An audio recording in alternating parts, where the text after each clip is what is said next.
And so she had a hard time and came up with this scheme that worked for quite a long time. So talk about unconventional and imaginative.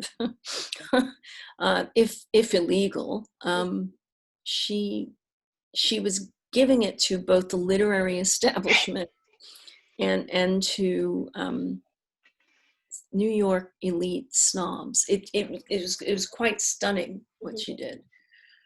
I mean, I can't recommend it, but you know, hats off in some way to women that just do that. You know, yeah, one of my other favorite sort of unconventional. Well, she tends to play unconventional women. I really like Frances McDermott, and when I first came across her in Fargo, I just love the character, and she tends to play women who are, you know, she's not straight lines. They're women who are slightly quirky, funny. I do find her funny, and but quite bold women, and I like the things that she does.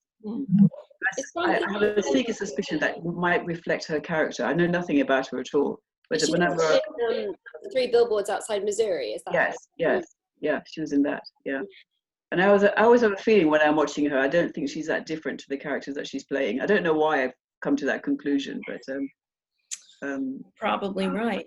Have you seen her in Olive Kitteridge? No, I've heard of it, but I didn't see it. No, I'm reading the book at the moment. Yeah, this is the best thing she's done in my opinion, and it's a 4-part. Again, HBO, but I'm sure you can find that on iTunes or wherever. So can I ask a question, Phyllis? That do you look for someone who's almost impossible to portray in a film? So if you've got someone who is so unconventional, as you said, or someone who is so unexpected in terms of that, you know, they reveal themselves, do you look for that type of character purposefully, or if it's presented to you, do you lean forward, or do you look for people who are perhaps have assumptions of their stories, and then you turn that around? I look for characters, I suppose, or stories or situations that lend themselves to subtext, really. So, and complication. And what I'm looking for, really, quite simply, are Chekhov characters. You know, people who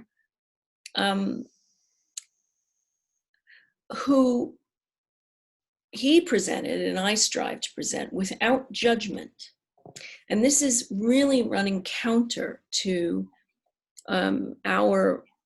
what I tend to see as very dull, late 20th, early 21st century psychologizing about characters in a very ordinary way. There is good behavior, there is bad behavior, and we are going to now judge these behaviors to show you how good we are as people, as writers, and to me this is not very interesting, because you do all the audience's work for them. So I always look for characters that I think I understand or empathize with, or in some way feel I can communicate their essence correctly